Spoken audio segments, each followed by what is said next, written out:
ತಮಿಳುನಾಡಿಗೆ ಕಾವೇರಿ ನೀರು ಹರಿಸೋಕೆ ಸಿಡಬ್ಲ್ಯೂಆರ್ಸಿ ಸೂಚನೆ ತೀವ್ರ ವಿರೋಧ ವ್ಯಕ್ತ ಆಗ್ತಾ ಇದೆ. ಚಾಮರಾಜನಗರದಲ್ಲಿ ರೈತ ಸಂಘ ಪ್ರತಿಭಟನೆಯನ್ನ ಮಾಡಿದೆ. ರಾಷ್ಟ್ರೀಯ ಹೆದ್ದಾರಿ 209ರಲ್ಲಿ ರಸ್ತೆಯನ್ನ ತಡೆದು ರೈತರು ಆಕ್ರೋಶ ವ್ಯಕ್ತಪಡಿಸಿದ್ದಾರೆ. ಕಾವೇರಿ ಜಲಾನಯನ ಪ್ರದೇಶದಲ್ಲಿ ಬರ ತಾಂಡವವಾಡ್ತಾ ಇದೆ. ಇಂಥ ಸಂದರ್ಭದಲ್ಲಿ ಸಿಡಬ್ಲ್ಯೂಆರ್ಸಿ ಸೂಚನೆ ಅವೈಜ್ಞಾನಿಕವಾಗಿದೆ. ರಾಜ್ಯ ಸರ್ಕಾರವು ತಕ್ಷಣ ಮರು ಪರಿಶೀಲನಾ ಅರ್ಜಿಯನ್ನು ಸಲ್ಲಿಸಬೇಕು, ಯಾವುದೇ ಕಾರಣಕ್ಕೂ ನೀರು ಬಿಡುಗಡೆ ಮಾಡಬಾರದು ಅಂತ ಆಗ್ರಹಿಸಿದ್ದಾರೆ.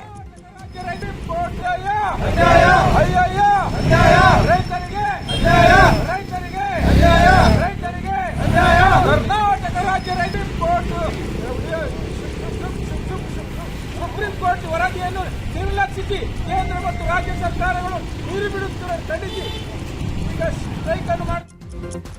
ಇನ್ನು ಸಿಡಬ್ಲ್ಯೂಆರ್ಸಿ ವಿರುದ್ಧ ಚಾಮರಾಜನಗರದಲ್ಲಿ ಕನ್ನಡಪರ ಸಂಘಟನೆಗಳಿಂದ ಪ್ರತಿಭಟನೆ ನಡೆದಿದೆ. ತಮಿಳುನಾಡಿಗೆ ನೀರು ಬಿಡಬಾರದು ಅಂತ ನಗರದ ಭುವನೇಶ್ವರಿ ವೃತ್ತದಲ್ಲಿ ಖಾಲಿ ಬಿಂದಿಗೆ ಪ್ರದರ್ಶಿಸಿ ಆಕ್ರೋಶ ವ್ಯಕ್ತಪಡಿಸಿದ್ದಾರೆ.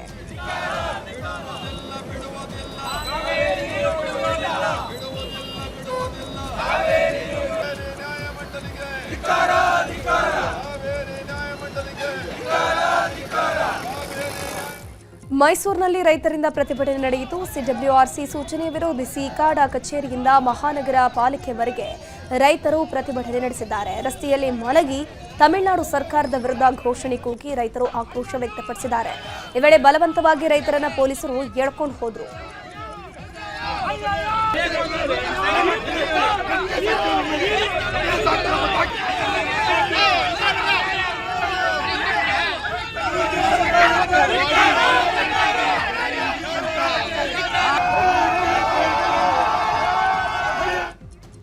ಮಂಡ್ಯದಲ್ಲೂ ಕೂಡ ಕಾವೇರಿಯ ಕಿಚ್ಚು ಜೋರಾಗೇ ಇದೆ. ತಮಿಳುನಾಡಿಗೆ ಕಾವೇರಿ ನೀರು ಹರಿಸಬಾರದು ಅಂತ ಒತ್ತಾಯಿಸಿ ಸಂಜೆ ವೃತ್ತದಲ್ಲಿ ಕನ್ನಡ ರಕ್ಷಣಾ ವೇದಿಕೆಯಿಂದ ಬೃಹತ್ ಹೋರಾಟ ನಡೆಯಿತು.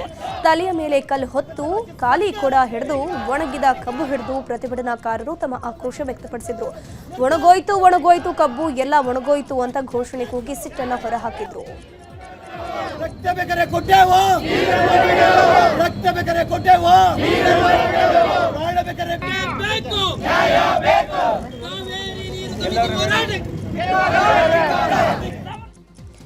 ಸಿಡಬ್ಲ್ಯೂಆರ್ಸಿ ಸೂಚನೆ ವಿರುದ್ಧ ಶುಕ್ರವಾರ ಬೃಹತ್ ಪ್ರತಿಭಟನೆಗೆ ಬಿಜೆಪಿ ಕರೆ ಕೊಟ್ಟಿದೆ. ಮಂಡ್ಯದಲ್ಲಿ ಬಿವೈ ವಿಜಯೇಂದ್ರ ಹಾಗೂ ಆರ್ ಅಶೋಕ್ ನೇತೃತ್ವದಲ್ಲಿ ಬೃಹತ್ ಪ್ರತಿಭಟನೆ ನಡೆಯಲಿದೆ.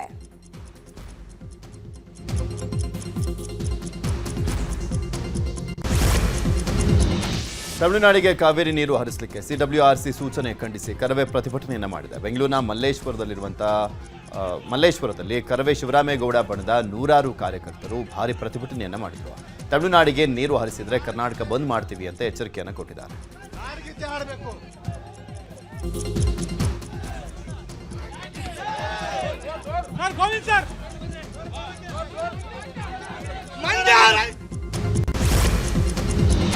ಸಿಡಬ್ಲ್ಯೂಆರ್ಸಿ ಆದೇಶ ಖಂಡಿಸಿ ಕರ್ನಾಟಕ ರಕ್ಷಣಾ ವೇದಿಕೆಯಿಂದ ಪ್ರತಿಭಟನೆ ನಡೆದಿದೆ. ಬೆಂಗಳೂರಿನ ಫ್ರೀಡಂ ಪಾರ್ಕ್ನಲ್ಲಿ ಕರವೇ ನಾರಾಯಣಗೌಡ ನೇತೃತ್ವದಲ್ಲಿ ಭಾರೀ ಪ್ರತಿಭಟನೆ ನಡೆಯಿತು. ಯಾವುದೇ ಕಾರಣಕ್ಕೂ ತಮಿಳುನಾಡಿಗೆ ನೀರು ಬಿಡಬಾರದು ಅಂತ ಆಗ್ರಹಿಸಿ ನೂರಾರು ಕಾರ್ಯಕರ್ತರು ಪ್ರತಿಭಟನೆ ನಡೆಸಿದ್ದಾರೆ. ಕಾವೇರಿ ನದಿ ನೀರಿನ ರಕ್ಷಣೆ ಯಾರವನ್ನ ಚೆಲ್ಲುತ್ತೇವೆ, ರಕ್ತವನ್ನ ಚೆಲ್ಲುತ್ತೇವೆ.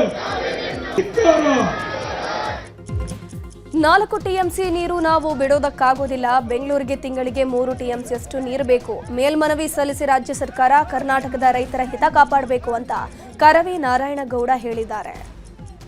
ಯಾವುದೇ ಕಾರಣಕ್ಕೂ ಕಾವೇರಿ ನಿಯಂತ್ರಣ ಸಮಿತಿಯ ತೀರ್ಪನ್ನ ರಾಜ್ಯ ಸರ್ಕಾರ ಒಪ್ಪಬಾರದು.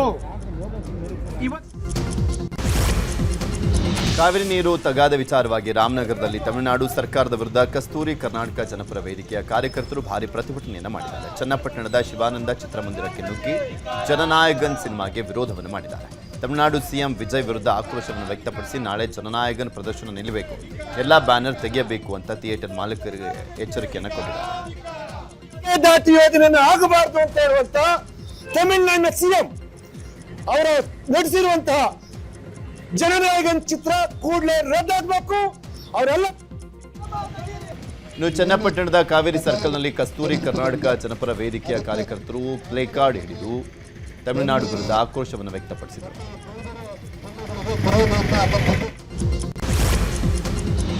ಸಿಡಬ್ಲ್ಯೂಆರ್ಸಿ ಸೂಚನೆಯಂತೆ ತಮಿಳುನಾಡಿಗೆ ಕಾವೇರಿ ನೀರು ಹರಿಸಿದ್ರೆ ಬೆಂಗಳೂರಿಗೆ ಸಂಕಷ್ಟ ಉಂಟಾಗಲಿದೆ. ಕಾವೇರಿ ನದಿಯಿಂದ ನಿತ್ಯ ಬೆಂಗಳೂರಿಗೆ 2525 ಎಂಎಲ್ಸಿ ನೀರು ಪೂರೈಕೆ ಆಗ್ತಾ ಇದೆ.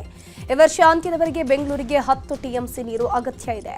ಇದರ ಜೊತೆಗೆ ಕಾವೇರಿ ನದಿಯಿಂದ ಮಂಡ್ಯ, ಮೈಸೂರು ಭಾಗಕ್ಕೂ ಕೂಡ ನೀರು ಸಪ್ಲೈ ಆಗಬೇಕು. ಹೀಗಾಗಿ ತಮಿಳುನಾಡಿಗೆ ನೀರು ಹರಿದ್ರೆ ಬೆಂಗಳೂರಿಗೆ ಜಲಗಂಡಾಂತರ ಗ್ಯಾರಂಟಿ ಅಂತ ತಜ್ಞರು ಹೇಳ್ತಿದ್ದಾರೆ. ನೀರು ಕೊರತೆಯಾದರೆ ವಾರಕ್ಕೆ ಒಂದಿನ ಮಾತ್ರ ಬೆಂಗಳೂರಿಗೆ ನೀರು ಪೂರೈಕೆಯಾಗುವ ಸಾಧ್ಯತೆ ಇದೆ. ಹೀಗಾಗಿ ತಮಿಳುನಾಡಿಗೆ ನೀರು ಹರಿಸದಂತೆ ಸರ್ಕಾರದ ಮೇಲೆ ಒತ್ತಡ ಹೆಚ್ಚಾಗಿದೆ. ತಮಿಳುನಾಡಿಗೆ ಕಾವೇರಿ ನೀರು ಹರಿಸಬೇಕೆಂಬ ಸಿಡಬ್ಲ್ಯೂಆರ್ಸಿ ಆದೇಶದ ವಿಚಾರವಾಗಿ ಸಚಿವ ಎಂಬಿ ಪಾಟೀಲ್ ಪ್ರತಿಕ್ರಿಯೆ ಕೊಟ್ಟಿದ್ದಾರೆ. ವಾಟರ್ ಕಮಿಷನ್ಗಳು ಯಾವಾಗಲೂ ನದಿ ಪಾತ್ರದ ಕೆಳಗಿನ ಪರವಾಗಿ ಇರ್ತವೆ. ನಮ್ಮಲ್ಲಿ ನೀರಿದ್ರೆ ತಾನೇ ಬಿಡೋದು. ಈಗ ಸಂಕಷ್ಟ ಸೂತ್ರ ಪಾಲನೆ ಆಗಬೇಕಾಗುತ್ತದೆ. ಸರ್ವಪಕ್ಷ ನಿಯೋಗ ಕೊಂಡೊಯ್ಯುವಂಥದ್ರ ಬಗ್ಗೆ ಸಿಎಂ ಚರ್ಚೆ ಮಾಡಿ ನಿರ್ಧಾರವನ್ನು ಮಾಡ್ತಾರೆ ಅಂತ ಹೇಳಿದ್ರು.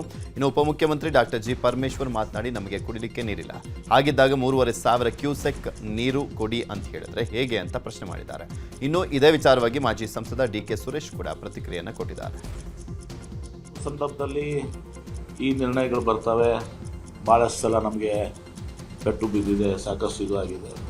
ಹೀಗಾಗಿ ಅಂಥ ಸಂದರ್ಭ ಬಂದಾಗ ನಾವು ಅವ್ರಿಗೆ ಒಂದು ಮನವರಿಕೆ ಮಾಡಿಕೊಡುವಂಥದ್ದು ಮತ್ತು ಅಪೀಲ್ ಮಾಡುವಂಥದ್ದು, ಇದು ನಮ್ಮ ಕಡೆ ಸಾಧ್ಯ ಇಲ್ಲ, ನಮ್ಮ ಕಡೆ ನೀರಿಲ್ಲ, ನಮ್ಮ ರಿಕ್ವೈರ್ಮೆಂಟ್ಗೆ ನೀರಿಲ್ಲ, ನಾವು ಡೆಡ್ ಸ್ಟೋರೇಜ್ವರೆಗೆ ಇವತ್ತು ಸಹ ಹೋಗುವಂಥ ಪರಿಸ್ಥಿತಿ ಬಂದಿದೆ ಅನ್ನೋದನ್ನು ಕೂಡ. ಈ ಬಾರಿ ನಮಗೆ ಕುಡಿಯೋದಕ್ಕೆ ನೀರಿಲ್ಲ ಅನ್ನುವಂಥ ಸನ್ನಿವೇಶ ಇರುವಾಗ ಅವರು 3,500 ಕ್ಯೂಸೆಕ್ಸನ್ನು ನೀರು ಕೊಡಬೇಕು ಅಂತ ಹೇಳೋವಂಥದ್ದು ಎಷ್ಟು ಸರಿ ಅಂತ. ನಮ್ಮಲ್ಲಿ ಇದ್ದಾಗ ಕೊಡೋಣ, ತೊಂದರೆ ಇಲ್ಲ. ಅದ್ರ ಬಗ್ಗೆ ಮುಖ್ಯಮಂತ್ರಿಗಳು ಒಂದು ಸರ್ವಪಕ್ಷದ ಸಭೆಯನ್ನು ಕರೀಬೇಕು ಅಂತ ಪ್ರಸ್ತಾಪ ಮಾಡಿದ್ದಾರೆ. ಎಕ್ಸ್ಪರ್ಟ್ಸ್ ಜೊತೆ ಮಾತಾಡಿ ಮುಖ್ಯಮಂತ್ರಿಗಳು, ಸರ್ಕಾರ, ನೀರಾವರಿ ಸಚಿವರು ತೀರ್ಮಾನ ಮಾಡ್ತಾರೆ. ಅವ್ರ ಕಾಲದಲ್ಲೂ ಅದೇ ವಕೀಲರು ಇದ್ದಿದ್ದು, ಈಗಲೂ ಅದೇ ವಕೀಲರು ಇದ್ದಾರೆ. ಒಬ್ಬರನ್ನ ಕೀಳಾಗಿ ತಮಿಳುನಾಡಿಗೆ ಕಾವೇರಿ ನೀರು ಬಿಡೋ ಸಿಡಬ್ಲ್ಯೂಆರ್ಸಿ ಆದೇಶಕ್ಕೆ ಬಿಜೆಪಿಯ ರಾಜ್ಯಾಧ್ಯಕ್ಷ ಬಿವೈ ವಿಜಯೇಂದ್ರ ಆಕ್ರೋಶ ವ್ಯಕ್ತಪಡಿಸಿದ್ದಾರೆ. ಸಿಡಬ್ಲ್ಯೂಆರ್ಸಿ ಆದೇಶ ಕಾವೇರಿ ಕೊಳ್ಳದ ರೈತರಿಗೆ ಬರೆ ಎಳೆದಂತಾಗಿದೆ. ರೈತರ ಹಿತವನ್ನ ಕಾಪಾಡಬೇಕಾದ ಸಿಎಂ ರೈತ ವಿರೋಧಿ ನೀತಿಯನ್ನ ಅನುಸರಿಸ್ತಾ ಇದ್ದಾರೆ. ತಕ್ಷಣವೇ ರಾಜ್ಯ ಸರ್ಕಾರ ಪ್ರಾಧಿಕಾರಕ್ಕೆ ಮೇಲ್ಮನವಿ ಸಲ್ಲಿಸಬೇಕು ಅಂತ ಒತ್ತಾಯಿಸಿದ್ರು. ಸಿಡಬ್ಲ್ಯೂಆರ್ಸಿ ಕೊಟ್ಟಿರ್ತಕ್ಕಂಥ ತೀರ್ಮಾನ ಕಾವೇರಿ ಕೊಳ್ಳದ ರೈತರಿಗೆ ಬರ ಎಳೆದಂತೆ ಆಗಿದೆ. ರಾಜ್ಯದ ಮುಖ್ಯಮಂತ್ರಿಗಳು ಕೆಲವು ದಿನಗಳ ಹಿಂದೆ ಕಾವೇರಿ ಕೊಳ್ಳದ ರೈತರು ಯಾವುದೇ ಕಾರಣಕ್ಕೂ ಬಿತ್ತನೆಯನ್ನ ಮಾಡಬಾರ್ದು, ಎಚ್ಚರಿಕೆಯಿಂದ ಇರಬೇಕು ಅಂಥೇಳಿ ಮಾನ್ಯ ಮುಖ್ಯಮಂತ್ರಿಗಳು ರಾತ್ರೋರಾತ್ರಿ ತಮಿಳುನಾಡಿನ ಮುಖ್ಯಮಂತ್ರಿಗಳಿಗೆ ಖುಷಿ ಪಡಿಸಬೇಕು ಅಂತ ಹೇಳಿ ನಮ್ಮ ರಾಜ್ಯದ ರೈತರಿಗೆ, ಕಾವೇರಿ ಕೊಳ್ಳದ ರೈತರಿಗೆ ಅನ್ಯಾಯ ಮಾಡಿ ರಾತ್ರೋರಾತ್ರಿ ನೀರು ಬಿಡುವಂತ ಕೆಲಸ ಮಾಡಿದ್ರಲ್ಲ ಮಾನ್ಯ ಮುಖ್ಯಮಂತ್ರಿಗಳೇ. ತಮಿಳುನಾಡಿಗೆ ನೀರು ಬಿಡಲಿಕ್ಕೆ ಸಿಡಬ್ಲ್ಯೂಆರ್ಸಿ ಸೂಚನೆ ಹಿನ್ನೆಲೆಯಲ್ಲಿ ಕಾನೂನು ಹೋರಾಟಕ್ಕೆ ರಾಜ್ಯ ಸರ್ಕಾರ ಸಜ್ಜಾಗಿದೆ. ಸುಪ್ರೀಂ ಕೋರ್ಟ್ನ ಹಿರಿಯ ವಕೀಲರ ಜೊತೆ ದೆಹಲಿಯಲ್ಲಿ ಸಿಎಂ ಡಿಕೆ ಶಿವಕುಮಾರ್ ಚರ್ಚೆ ಮಾಡಿದ್ದಾರೆ. ಕರ್ನಾಟಕ ರಾಜ್ಯ ಸರ್ಕಾರದ ಪರವಾಗಿ ವಕೀಲರಾಗಿರುವಂತಹ ಮೋಹನ್ ಕಾತರಕಿ ಅವರು ಸೇರಿದಂತೆ ತಜ್ಞರ ಜೊತೆ ಸಿಎಂ ಡಿಕೆ ಶಿವಕುಮಾರ್ ಸಮಾಲೋಚನೆಯನ್ನು ಮಾಡಿದ್ದಾರೆ. ಕರ್ನಾಟಕದ ರೈತರು ಹಾಗೂ ಜನರ ಹಿತ ರಕ್ಷಣೆಗೆ ಕೈಗೊಳ್ಳಬಹುದಾದಂಥ ಮುಂದಿನ ಕ್ರಮಗಳ ಬಗ್ಗೆ ಚರ್ಚೆ ಆಗಿದೆ. ಸಿಡಬ್ಲ್ಯೂಆರ್ಸಿ ಸೂಚನೆ ಸಂಬಂಧ ಮೇಲ್ಮನವಿ ಸಲ್ಲಿಸುವ ಬಗ್ಗೆ ವಿಧಾನಸೌಧದಲ್ಲಿ ನಡೆದ ಮಹತ್ವದ ಸಭೆ ಮುಕ್ತಾಯ ಆಗಿದೆ. ಜಲಸಂಪನ್ಮೂಲ ಸಚಿವ ರಾಮಲಿಂಗಾರೆಡ್ಡಿ ನೇತೃತ್ವದಲ್ಲಿ ಸಭೆ ನಡೆಯಿತು. ಸಭೆಯಲ್ಲಿ ನೀರಾವರಿ ಇಲಾಖೆಯ ಹಿರಿಯ ಅಧಿಕಾರಿಗಳು, ಕಾವೇರಿ ಜಲಾನಯನದ ಅಧಿಕಾರಿಗಳು ಮತ್ತು ವಕೀಲರು ಭಾಗಿಯಾಗಿದ್ದರು. ಸಿಡಬ್ಲ್ಯೂಆರ್ಸಿ ನಿರ್ಧಾರದ ವಿರುದ್ಧ ಕಾವೇರಿ ನಿರ್ವಹಣಾ ಪ್ರಾಧಿಕಾರಕ್ಕೆ ಮೇಲ್ಮನವಿ ಸಲ್ಲಿಸೋಕೆ ಈ ಒಂದು ಸಭೆಯಲ್ಲಿ ನಿರ್ಧರಿಸಲಾಗಿದೆ. ಸಭೆ ಬಳಿಕ ಮಾತನಾಡಿದ ಸಚಿವ ರಾಮಲಿಂಗಾರೆಡ್ಡಿ, ತಮಿಳುನಾಡಿಗೆ ನೀರು ಬಿಡೋಕೆ ಸೂಚಿಸಿರುವ ಸಿಡಬ್ಲ್ಯೂಆರ್ಸಿ ವಿರುದ್ಧ ಮೇಲ್ಮನವಿ ಹೋಗೋಕೆ ತೀರ್ಮಾನ ಮಾಡಿದ್ದೀವಿ. ನಮ್ಮಲ್ಲಿ 46 ಟಿಎಂಸಿ ನೀರಿದೆ. ಇವತ್ತೇ ಮೇಲ್ಮನವಿಯನ್ನ ಸಲ್ಲಿಸ್ತಿದ್ದೀವಿ ಅಂತ ಹೇಳಿದರು. ಕೊಟ್ಟಿರೋದನ್ನು ನಾವು ಪಾಲಿಸೋದಕ್ಕೆ ನಮಗೆ ಕಷ್ಟ ಆಗುತ್ತೆ. ಅದಕ್ಕೆ ಅಪೀಲ್ ಹೋಗಬೇಕು ಅಂತ ನಮ್ಮ ತೀರ್ಮಾನ ಆಗಿದೆ. ಮತ್ತು ನಮ್ಮ ಶ್ರೀರಾಮಯ್ಯ ಅವರು, ನಮ್ಮ ಅಡ್ವೈಸರು, ಕರ್ನಾಟಕ ಸರ್ಕಾರದ ಅಡ್ವೈಸರು ಡ್ರಾಫ್ಟ್ ಮಾಡಿ ಕಳಿಸಿದ್ದಾರೆ. ದೆಹಲಿಗೆ ಕಳಿಸಿದ್ದೀವಿ. ನಮ್ಮ ವಕೀಲರು ಕಾತರ್ಕಿ ಅವರು ಡ್ರಾಫ್ಟ್ ಅಪ್ರೂವ್ ಮಾಡಿ ಕಳಿಸ್ತಾರೆ. ಇವತ್ತೇ ಅಪೀಲ್ ಆಗ್ತದೆ. ಅಪೀಲು ನಮ್ಮ ಮೇಕೆದಾಟು ಯೋಜನೆಗೆ ಆಕ್ಷೇಪ ಮಾಡುವಂತಿಲ್ಲ ಅಂತ ಕೇಂದ್ರ ಸರ್ಕಾರ ಹೇಳಿತ್ತು. ಈ ವಿಚಾರವಾಗಿ ಉಪಮುಖ್ಯಮಂತ್ರಿ ಪರಮೇಶ್ವರ್ ಪ್ರತಿಕ್ರಿಯೆ ಕೊಟ್ಟಿದ್ದಾರೆ. ಕೋರ್ಟ್ ಏನು ತೀರ್ಮಾನ ಮಾಡುತ್ತೋ ಅದೇ ಅಂತಿಮ. ತಮಿಳುನಾಡು ಸಿಎಂ ವಿಜಯ್ ಪಿಎಂಗೆ ಪತ್ರವನ್ನು ಬರೆದಿದ್ದಾರೆ, ಬರೆಯಲಿ ಅಂತ ಹೇಳಿದ್ದಾರೆ. ಇನ್ನು ಇದೇ ವಿಚಾರವಾಗಿ ಸಚಿವ ಎಂಬಿ ಪಾಟೀಲ್, ಮಾಜಿ ಸಂಸದ ಡಿಕೆ ಸುರೇಶ್ ಕೂಡ ಪ್ರತಿಕ್ರಿಯೆ ಕೊಟ್ಟಿದ್ದಾರೆ. ನೋಡಿ, ಕೋರ್ಟೇ ಹೇಳಿದೆ, ನೀವು ಅವರ ರಾಜ್ಯದಲ್ಲಿ ಅವ್ರು ಕಟ್ಕೊಳಕ್ ನಿಮ್ದೇನಿದೆ, ನಿಮಗೆ ನೀರು ಬೇಕು, ನಿಮಗೇನು ನಾವು ತೀರ್ಮಾನ ಮಾಡಿದ್ದೀವಿ ಅಷ್ಟು ಪ್ರಮಾಣದ ನೀರು ಕೊಟ್ಟರೆ ಆಯ್ತಲ್ಲ ನಿಮಗೆ ಅಂತಕ್ಕಂಥ ಮಾತನ್ನ ಹೇಳಿದ್ದಾರೆ. ಹಾಗಾಗಿ ಅವ್ರದ್ದು ತಕರಾರು ಇರ್ಲಿಕ್ಕೆ ಸಾಧ್ಯ ಇಲ್ಲ. ಅವ್ರೇನೋ ಹೇಳಿದ್ರು ಕೂಡ ಕೋರ್ಟಲ್ಲಿ ಹೇಳ್ಬೇಕಾಗ್ತದೆ. ಅಲ್ಲಲ್ಲ, ಅವರು ಬರೀಲಿ, ಪತ್ರ ಬರೆಯೋದಕ್ಕೆ ಯಾರು ಸ್ಟಾಪ್ ಮಾಡೋಕ್ಕಾಗುತ್ತೆ? ಕೋರ್ಟ್ ಏನು ತೀರ್ಮಾನ ಮಾಡುತ್ತೆ ಅಂತಿಮವಾಗಿ ಅದೇ ಫೈನಲ್. ಮೇಕೆದಾಟು ಮಾಡೋದ್ರಿಂದ, ಧನಸಿಂಗ ಮಾಡೋದ್ರಿಂದ ತಮಿಳುನಾಡಿಗೂ ಕೂಡ ಸಂಕಷ್ಟ ಸಂದರ್ಭದಲ್ಲಿ ನಾವು ಅವರಿಗೆ ಸಹಾಯ ಮಾಡಲಿಕ್ಕೆ ಆಗ್ತದೆ. ತಮಿಳುನಾಡಿಗೂ ಕೂಡ ಇದು ಅನುಕೂಲ ಇದೆ. ಆದರೆ ಅಲ್ಲಿ ಏನಾಗಿದೆ, ರಾಜಕೀಯ ಇಶ್ಯೂ ಆಗಿದೆ. ಯಾರು ಇದರಲ್ಲಿ ಮೆರಿಟ್ ಏನು ಸತ್ಯ ಎಲ್ಲರಿಗೂ ಗೊತ್ತಿದೆ. ಗೊತ್ತಿದ್ಕೊಂಡು ಯಾರಾದರೂ ಒಬ್ಬರು ಒಂದು ರಾಜಕೀಯ ಪಕ್ಷ ಮಾಡಿದ್ರೆ ಒಂದು ರಾಜಕೀಯ ಪಕ್ಷ ಅದನ್ನು ಲಾಭ ತಗೊಳಕ್ಕೆ ಹೋಗ್ತದೆ ಅಂಥೇಳಿ ಅಲ್ಲಿ ರಾಜಕೀಯದ ನಿರ್ಣಯಗಳಾಗ್ತಾ ಇದೆ ಹೊರತು ಅವರ ರಾಜ್ಯಕ್ಕೆ ಮೇಕೆದಾಟುದಿಂದ ಸಂಪೂರ್ಣವಾಗಿ ಲಾಭ ಆಗ್ತದೆ. ಮೇಕೆದಾಟು ಯೋಜನೆಗೆ ರಾಜ್ಯಸಭೆಯಲ್ಲಿ ಮಂತ್ರಿಗಳು ಉತ್ತರವನ್ನು ಕೊಟ್ಟಿದ್ದಾರೆ. ಕರ್ನಾಟಕದಲ್ಲಿ ಕಟ್ಟಲಿಕ್ಕೆ ನಮ್ಮದೇನು ತೊಂದರೆ ಇಲ್ಲ ಅಂತೇಳಿ. ಆದರೆ CWME ಕಾವೇರಿ ಟ್ರಿಬ್ಯುನಲ್ ಏನಿದೆ, ಮ್ಯಾನೇಜ್ಮೆಂಟ್ ಟ್ರಿಬ್ಯುನಲ್ ಏನಿದೆ, ಅವರು ನಮಗೆ ಅನುಮತಿಯನ್ನು ಕೊಡಬೇಕು. ಅದು ಕೇಂದ್ರ ಸರ್ಕಾರದ ಹತ್ರನೇ ಇದೆ. ಅದು ಮತ್ತು ಎನ್ವೈರ್ಮೆಂಟ್ ಕ್ಲಿಯರೆನ್ಸು ಎರಡೂ ಕೂಡ ಕೇಂದ್ರ ಸರ್ಕಾರದ ಬಳಿ ಇದೆ. ಮೇಕೆದಾಟು ನಮ್ಮ ನೀರು, ನಮ್ಮ ಹಕ್ಕು. ಇವತ್ತು ಕೂಡ ನಾವು ಬದ್ಧವಾಗಿದ್ದೇವೆ. ತಕ್ಷಣ ಚಿತ್ರದುರ್ಗ ಜಿಲ್ಲೆಯಲ್ಲಿ ಮಳೆ ಕೈಕೊಟ್ಟು ಬರ ಹಿನ್ನೆಲೆ ಬಿಜೆಪಿ ತಂಡ ಬರ ಅಧ್ಯಯನ ಪ್ರವಾಸವನ್ನು ಕೈಗೊಂಡಿದೆ. ವಿರೋಧ ಪಕ್ಷದ ನಾಯಕ ಆರ್ ಅಶೋಕ್ ನೇತೃತ್ವದಲ್ಲಿ ಇವತ್ತು ಹಿರಿಯೂರು ತಾಲೂಕಿನ ಮೇಟಿಕುರ್ಕೆ ಗ್ರಾಮಕ್ಕೆ ಬಿಜೆಪಿ ತಂಡ ಭೇಟಿ ಕೊಟ್ಟಿತ್ತು. ರೈತರ ಜಮೀನುಗಳಿಗೆ ತೆರಳಿ ಬೆಳೆ ವೀಕ್ಷಣೆ ಮಾಡಿ ರೈತರಿಂದ ಆರ್ ಅಶೋಕ್ ಸಮಸ್ಯೆಯನ್ನ ಆಲಿಸಿದ್ರು.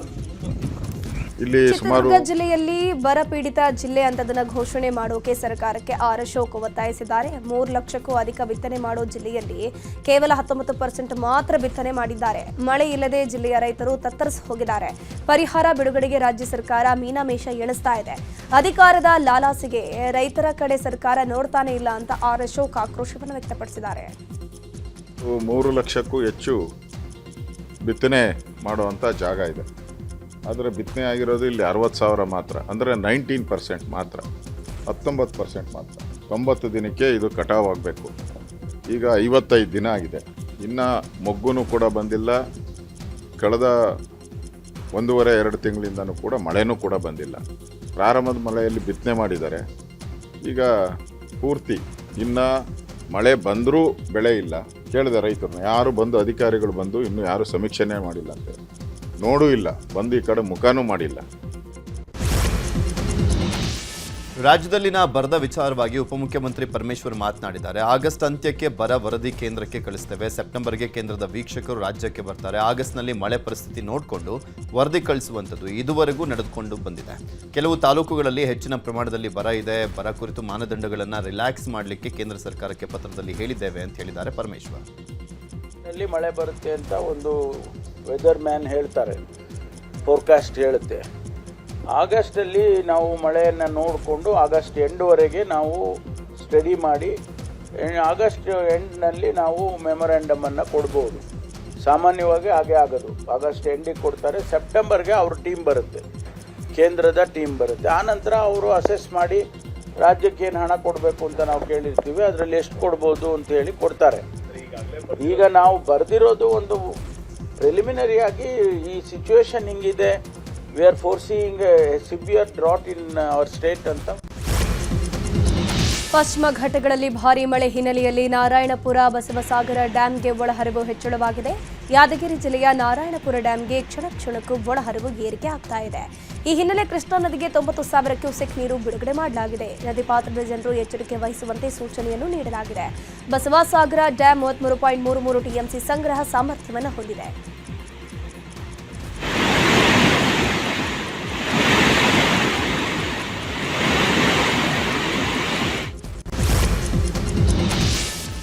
ಬೆಳಗಾವಿ ಜಿಲ್ಲೆಯ ಚಿಕ್ಕೋಡಿ ಪಟ್ಟಣದಲ್ಲಿ ಧಾರಾಕಾರವಾಗಿ ಮಳೆ ಆಗಿದೆ. ಬೆಳಗ್ಗೆ ಸುರಿದಂತ ಮಳೆಗೆ ರಸ್ತೆಗಳು ಕೆರೆಗಳಂತಾಗಿದ್ವು. ಕೆಸಿ ರಸ್ತೆ, ಕೋರ್ಟ್ ಸರ್ಕಲ್, ಐಬಿ ರಸ್ತೆಗಳಲ್ಲಿ ನೀರು ನಿಂತು ವಾಹನ ಸವಾರರು ಪರದಾಟವನ್ನು ಮಾಡಿದರು. ರಾಜ್ಯ ಸಂಪುಟ ವಿಸ್ತರಣೆ ಕಸರತ್ತು ಇನ್ನೂ ಕೂಡ ಮುಗಿದಿಲ್ಲ. ಸಂಪುಟ ವಿಸ್ತರಣೆ ಸಂಬಂಧ ಇವತ್ತು ಸಂಜೆ ದೆಹಲಿಯಲ್ಲಿ ಕಾಂಗ್ರೆಸ್ ಹೈಕಮಾಂಡ್ ಸಭೆ ನಡೆಯಲಿದೆ. ಎಐಸಿಸಿ ಅಧ್ಯಕ್ಷ ಮಲ್ಲಿಕಾರ್ಜುನ ಖರ್ಗೆ ನಿವಾಸದಲ್ಲಿ ಸಭೆ ಇರೋದು. ನಿನ್ನೆ ರಾಹುಲ್ ಗಾಂಧಿ ಅನುಪಸ್ಥಿತಿ ಹಿನ್ನೆಲೆ ಸಭೆಯನ್ನು ಮುಂದೂಡಲಾಗಿತ್ತು. ಹೀಗಾಗಿ ಇಂದಿನ ಸಭೆಯಲ್ಲಿ ಬಹುತೇಕ ಸಚಿವರ ಆಯ್ಕೆ ಅಂತಿಮ ಆಗಲಿದೆ. ಇಂದು ರಾತ್ರಿ ಅಥವಾ ನಾಳೆ ಬೆಳಗ್ಗೆ ನೂತನ ಸಚಿವರ ಪಟ್ಟಿ ಪ್ರಕಟ ಆಗುವಂತಹ ಸಾಧ್ಯತೆ ಇದೆ. ಗುರುವಾರ ಪ್ರಮಾಣ ವಚನ ಕಾರ್ಯಕ್ರಮ ನಡೆಯಲಿದ್ದು ಈ ಕುರಿತು ರಾಜ್ಯಪಾಲರ ಜೊತೆಗೆ ಮಾತುಕತೆ ನಡೆಸಿದ್ದಾರೆ CM DK Shivakumar. DK Shivakumar ಸರ್ಕಾರದಲ್ಲಿ 2 ಡಿಸಿಎಂ ಹುದ್ದೆ ಸೃಷ್ಟಿ ಬಗ್ಗೆ ವ್ಯಾಪಕ ಚರ್ಚೆ ನಡೀತಾ ಇದೆ. ಡಿಸಿಎಂ ಹುದ್ದೆ ಮೇಲೆ ಕಣ್ಣಿಟ್ಟಿರುವಂತಹ ಸಚಿವ ಸತೀಶ್ ಜಾರಕಿಹೊಳಿ ದೆಹಲಿಯಲ್ಲೇ ಠಿಕಾಣಿ ಹೂಡಿದ್ದಾರೆ. ಅಲ್ಲದೆ ಡಿಸಿಎಂ ಹುದ್ದೆಗಾಗಿ ಸಿಎಂ ಡಿಕೆ ಶಿವಕುಮಾರ್, ರಣದೀಪ್ ಸಿಂಗ್ ಸುರ್ಜೇವಾಲಾ, ಹರಿಪ್ರಸಾದ್ ಮೂಲಕ ಲಾಭಿ ಮಾಡ್ತಾ ಇದ್ದಾರೆ ಎನ್ನಲಾಗಿದೆ. ಅಲ್ಲದೆ ಖಾತೆ ಬದಲಾವಣೆಗೂ ಪಟ್ಟು ಹಿಡಿದಿದ್ದಾರಂತೆ. ಲೋಕೋಪಯೋಗಿ ಇಲಾಖೆ ಖಾತೆ ಬೇಡ, ನನಗೆ ಸಮಾಜ ಕಲ್ಯಾಣ ಖಾತೆ ಬೇಕು ಅಂತ ಡಿಮ್ಯಾಂಡ್ ಮಾಡಿದ್ದಾರೆ ಎನ್ನಲಾಗಿದೆ. ಹೆಚ್ಚುವರಿ ಡಿಸಿಎಂ ನೇಮಕ ವಿಚಾರ ರಾಜ್ಯ ಕಾಂಗ್ರೆಸ್ನಲ್ಲಿ ಸಂಚಲನ ಸೃಷ್ಟಿ ಮಾಡಿದೆ. ಈ ಬಗ್ಗೆ ಸಚಿವ ಎಂಬಿ ಪಾಟೀಲ್ ಪ್ರತಿಕ್ರಿಯೆಯನ್ನು ಕೊಟ್ಟಿದ್ದು, ಹೆಚ್ಚುವರಿ ಡಿಸಿಎಂ ನೇಮಕ ಹೈಕಮಾಂಡ್ ನಿರ್ಧಾರ ಮಾಡುತ್ತೆ ಅಂತ ಹೇಳಿದ್ದಾರೆ. ಹೈಕಮಾಂಡ್ಗೆ ಎಷ್ಟು ಸಚಿವರು ಮಾಡಬೇಕು ಅಂತ ಗೊತ್ತಿದೆ ಅಂತ ಹೇಳಿದ್ರು. ಪಕ್ಷ ನಿರ್ಣಯ ತಗೋತದೆ, ಅದು ನೋಡಿ, ನಾನು ಯಾವುದನ್ನು ಕೂಡ ಹೇಳೋದಲ್ಲ. ಪಕ್ಷ ಯಾವ್ದು ಒಳ್ಳೇದಾಗ್ತದೆ ಅದನ್ನು ಮಾಡ್ತಾರೆ. ನನಗೆ ಗೊತ್ತಿಲ್ಲಪ್ಪ, ನಾನು ಇಲ್ಲಿದ್ದೀನಿ, ಎಲ್ಲರದ್ದೇಲಿ. ಇನ್ನು ಸಂಪುಟ ವಿಸ್ತರಣೆ ಬಗ್ಗೆ ಸಿಎಂ, ಮಾಜಿ ಸಿಎಂ ಚರ್ಚೆ ಮಾಡ್ಕೊಂಡು ಬರ್ತಾರೆ. ಇವತ್ತು ಸಂಪುಟ ವಿಸ್ತರಣೆ ಅಂತಿಮ ಆಗಬಹುದು ಅಂತ ಡಿಸಿಎಂ ಪರಮೇಶ್ವರ್ ಹೇಳಿದ್ದಾರೆ. ಇನ್ನೆರಡು ಡಿಸಿಎಂ ಹುದ್ದೆ ಸೃಷ್ಟಿ ವಿಚಾರವಾಗಿಯೂ ಕೂಡ ಮಾತನಾಡಿ ಹೈಕಮಾಂಡ್ ಏನು ತೀರ್ಮಾನ ಮಾಡುತ್ತೋ ಅದಕ್ಕೆ ಬದ್ಧ ಅಂತ ಹೇಳಿದ್ದಾರೆ. ಇವತ್ತು ಸಂಜೆ ಬಹುಶಃ ರಾಹುಲ್ ಗಾಂಧಿಯವರು ಮತ್ತು ನಮ್ಮ ಎಐಸಿಸಿ ಅಧ್ಯಕ್ಷರು, ನಮ್ಮ ಇನ್ಚಾರ್ಜ್ ಸೆಕ್ರೆಟರಿಗಳು, ಪ್ರಧಾನ ಕಾರ್ಯದರ್ಶಿಗಳು ಮತ್ತು CM ಇವರು ಅಧ್ಯಕ್ಷರು, XCM ಅವರೆಲ್ಲ ಚರ್ಚೆ ಮಾಡಿ ಫೈನಲ್ ಮಾಡ್ಕೊಂಡು ಬರ್ತಾರೆ ಇವತ್ತು. ಅಲ್ಲ, ಈಗ ಇವತ್ತು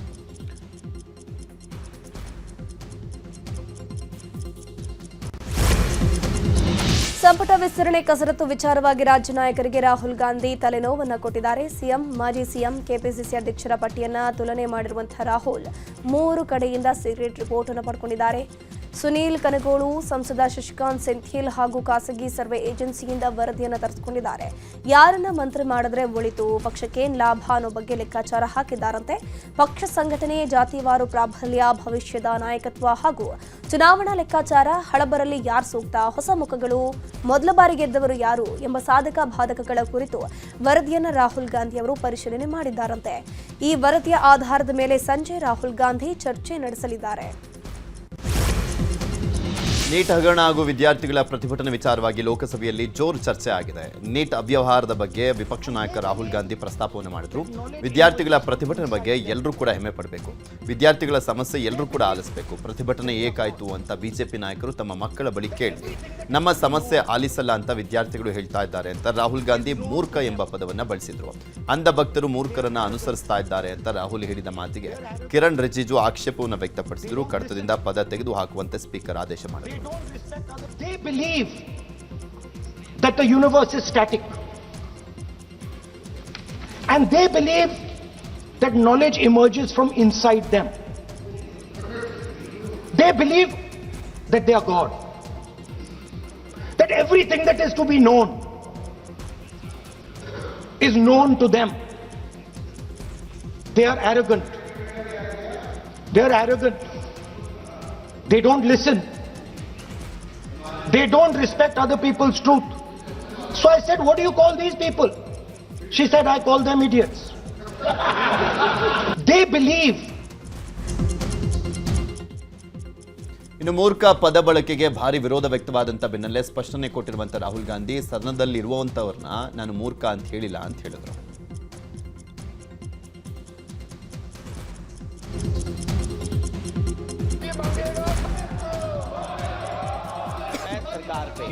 तो ये सरकार की जिम्मेदारी बनती है। उन्होंने सीधा नाम लेके कहा।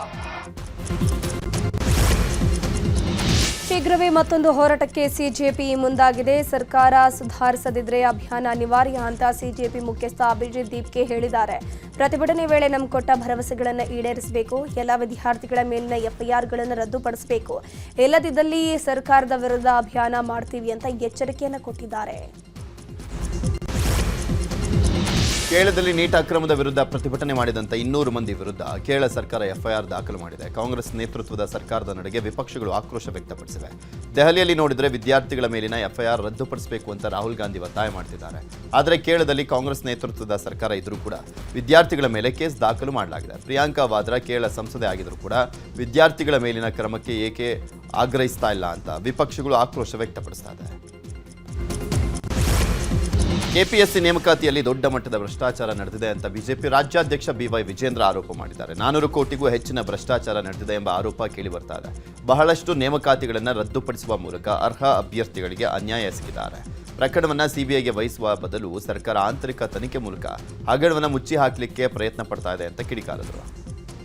ಒಂದು ಕಡೆ ಕೆಪಿಎಸ್ಸಿ ಆ ಉದ್ದೇಶವನ್ನ ಮರೆತು ಇವತ್ತು PDOಗಳ ನೇಮಕಾತಿ ಇರ್ಬೋದು, ಪಶು ವೈದ್ಯಾಧಿಕಾರಿಗಳ ನೇಮಕಾತಿ ವಿಚಾರದಲ್ಲಿ ಸುಮಾರು 400 ಕೋಟಿ ರೂಪಾಯಿ ಹಗರಣ ಆಗಿದೆ ಅಂತೇಳಿ ಬೆಳಕಿಗೆ ಬಂದಿರುವಂಥದ್ದು. ಮೊನ್ನೆ ನಾವು ಕೂಡ ಆಗ್ರಹ ಮಾಡಿದ್ದೇವೆ. ಇಷ್ಟು ದೊಡ್ಡ ಹಗರಣ ಆದಾಗ ರಾಜ್ಯ ಸರ್ಕಾರದ ಕರ್ತವ್ಯವೂ ಕೂಡ ಇದೆ. ಯುವಕರಿಗೆ ನ್ಯಾಯ ಕೊಡಬೇಕು ಅಂತ ಹೇಳಿದ್ರೆ ಸಿಬಿಐ ತನಿಖೆ ಮಾಡಿಸಿದೆ ಅಂತ ಹೇಳಿದ್ರೆ ಕೆಪಿಎಸ್ಸಿ ಇಂಟರ್ನಲ್ ಇನ್ವೆಸ್ಟಿಗೇಷನ್ ಕಮಿಟಿ ಅಂದ್ರೆ ಅವ್ರು ಆಂತರಿಕವಾಗಿ ತನಿಖೆ ಮಾಡಲಿ ಅಂತೇಳಿ ಸರ್ಕಾರ ಅವಕಾಶವನ್ನು ಮಾಡಿಕೊಡ್ತದೆ ಅಂತ ಹೇಳಿದ್ರೆ ಇದಕ್ಕೇನಾದ್ರು ರೀತಿ ನೀತಿ ಇದೆಯಾ? ಹಾಗಾದ್ರೆ ಮತ್ತೊಂದು ಆಗಸ್ಟ್ 2ರಂದು ನಡೆಯುವ ಸಿವಿಲ್ ಕಾನ್ಸ್ಟೇಬಲ್ ಪರೀಕ್ಷೆಯ ಸಮಯವನ್ನ ಕೆಇಎ ಬದಲಾಯಿಸಿದೆ. ಒಂದು ಪರೀಕ್ಷೆಗೆ ಉತ್ತರಹಳ್ಳಿ ಕೇಂದ್ರ, ಮತ್ತೊಂದು ಪರೀಕ್ಷೆಗೆ ಯಲಹಂಕದಲ್ಲಿ ಕೇಂದ್ರ ಕೊಟ್ಟಿರುವುದಕ್ಕೆ ಅಭ್ಯರ್ಥಿಗಳು ಆಕ್ರೋಶ ವ್ಯಕ್ತಪಡಿಸಿದರು. ಜಸ್ಟ್ 2 ಗಂಟೆ ಟೈಮಲ್ಲಿ ಪರೀಕ್ಷಾ ಕೇಂದ್ರ ತಲುಪೋದು ಹೇಗೆ ಅಂತ ಕೆಇಎ ವಿರುದ್ಧ ಕಲ್ಯಾಣ ಕರ್ನಾಟಕ ಭಾಗದ ಅಭ್ಯರ್ಥಿಗಳು ತಮ್ಮ ಆಕ್ರೋಶ ವ್ಯಕ್ತಪಡಿಸಿದರು. ಈ ಬಗ್ಗೆ ನ್ಯೂಸ್ 18ನಲ್ಲಿ ಸುದ್ದಿ ಪ್ರಸಾರ ಮಾಡಿದ ಬೆನ್ನಲ್ಲೇ ಕಲ್ಯಾಣ ಕರ್ನಾಟಕ ಭಾಗದ ಅಭ್ಯರ್ಥಿಗಳ ಸಮಯ ಬದಲಾವಣೆ ಮಾಡಲಾಗಿದೆ. ಮಧ್ಯಾಹ್ನ 2:30 ಬದಲಿಗೆ ಸಂಜೆ 4 ಗಂಟೆಗೆ ಪರೀಕ್ಷೆ ಆರಂಭ ಆಗಲಿದೆ. ಉಳಿದಂತೆ ಬೆಳಗಿನ ಪರೀಕ್ಷೆಗಳು ನಿಗದಿಯಂತೆ ನಡೆಯಲಿವೆ ಅಂತ ಕೆಇಎ ಮಾಹಿತಿಯನ್ನು ಕೊಟ್ಟಿದೆ. ನೈಸ್ ರಸ್ತೆಗಾಗಿ ಕೆಐಎಡಿಬಿಯು ಭೂಸ್ವಾಧೀನ ವಿಚಾರವಾಗಿ ನೂರಾರು ರೈತರಿಗೆ ಹೈಕೋರ್ಟ್ ಬಿಗ್ ರಿಲೀಫ್ ಅನ್ನು ಕೊಟ್ಟಿದೆ. ಭೂಸ್ವಾಧೀನ ರದ್ದು ಪ್ರಶ್ನಿಸಿ ನೈಸ್ ಸಂಸ್ಥೆ ಸಲ್ಲಿಸಿದ್ದಂಥ ಮೇಲ್ಮನವಿಯನ್ನು ಹೈಕೋರ್ಟ್ ವಿಭಾಗೀಯ ಪೀಠ ವಜಾಗೊಳಿಸಿದೆ. ನೈಸ್ ಅಕ್ರಮಗಳ ಬಗ್ಗೆ ಉನ್ನತ ತನಿಖೆ ಅಗತ್ಯ ಅಂತ ಹೈಕೋರ್ಟ್ ಅಭಿಪ್ರಾಯಪಟ್ಟಿದೆ. ನೈಸ್ ರಸ್ತೆ, ಕೆರೆ, ಜಮೀನುಗಳನ್ನು ಅತಿಕ್ರಮಿಸಿದೆ. ದೊಡ್ಡ ಮೊತ್ತದ ಟೋಲ್ ಶುಲ್ಕವನ್ನು ಸಂಗ್ರಹಿಸಿದೆ.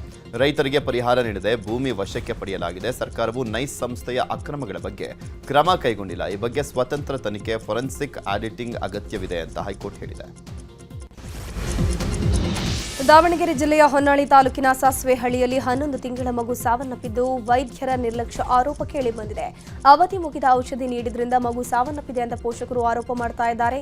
ಹನುಮನಹಳ್ಳಿಯ ವಸುಂಧರಾ ಲೋಕೇಶ್ ದಂಪತಿಯ ಮಗು ಪೂರ್ವಿಕಾಳನ್ನ ಅನಾರೋಗ್ಯ ಹಿನ್ನೆಲೆ ಖಾಸಗಿ ಆಸ್ಪತ್ರೆಗೆ ದಾಖಲಿಸಲಾಗಿತ್ತು. ಔಷಧಿ ಸೇವಿಸಿದ ಬಳಿಕ ಆರೋಗ್ಯದಲ್ಲಿ ಏರುಪೇರಾಗಿ ಮಗು ಸಾವನ್ನಪ್ಪಿದೆ ಎಂಬ ಆರೋಪ ಕೇಳಿಬಂದಿದೆ. ಆದರೆ ಈ ಬಗ್ಗೆ ಈವರೆಗೂ ಯಾವುದೇ ದೂರು ದಾಖಲಾಗಿಲ್ಲ. ಸಾಮಾಜಿಕ ಜಾಲತಾಣಗಳಲ್ಲಿ ಜಾಗೃತಿ ವಹಿಸುವಂತೆ ಪೋಸ್ಟ್ ಅನ್ನು ಹಾಕಲಾಗಿದೆ. ಮಲೆನಾಡು ಭಾಗದಲ್ಲಿ ಕಾಡುಕೋಣಗಳ ಉಪಟಳ ಹೆಚ್ಚಾಗಿದೆ. ಚಿಕ್ಕಮಗಳೂರು ಜಿಲ್ಲೆಯ ಕೊಪ್ಪ ತಾಲೂಕಿನ ಈಚಲುಗುಡ್ಡದ ಬಳಿ ಕಾಡುಕೋಣ ಪ್ರತ್ಯಕ್ಷ ಆಗಿದೆ. ರಸ್ತೆಯಲ್ಲಿ ಕಾಡುಕೋಣ ಕಂಡು ವಾಹನ ಸವಾರರು ಹಾಗೂ ಸ್ಥಳೀಯರು ಬೆಚ್ಚಿಬಿದ್ದಿದ್ದಾರೆ. ಕಾಡುಕೋಣ ಸ್ಥಳಾಂತರಕ್ಕೆ ಸ್ಥಳೀಯರು ಆಗ್ರಹಿಸಿದ್ದಾರೆ. ನಮ್ಮ ಪಾರಂಪರಿಕ ಆಚರಣೆಗಳ ವೈಜ್ಞಾನಿಕತೆ ಹಾಗೂ ಹಿನ್ನೆಲೆಯನ್ನ ಸಮಾಜಕ್ಕೆ ತಿಳಿಸಬೇಕಾದಂಥ ಅಗತ್ಯತೆ ಇದೆ ಅಂತ ಶ್ರೀರಾಮಚಂದ್ರಾಪುರ ಮಠದ ಜಗದ್ಗುರು ಶಂಕರಾಚಾರ್ಯ ಶ್ರೀ ರಾಘವೇಶ್ವರ ಭಾರತಿ ಮಹಾಸ್ವಾಮಿಗಳು ಹೇಳಿದ್ದಾರೆ.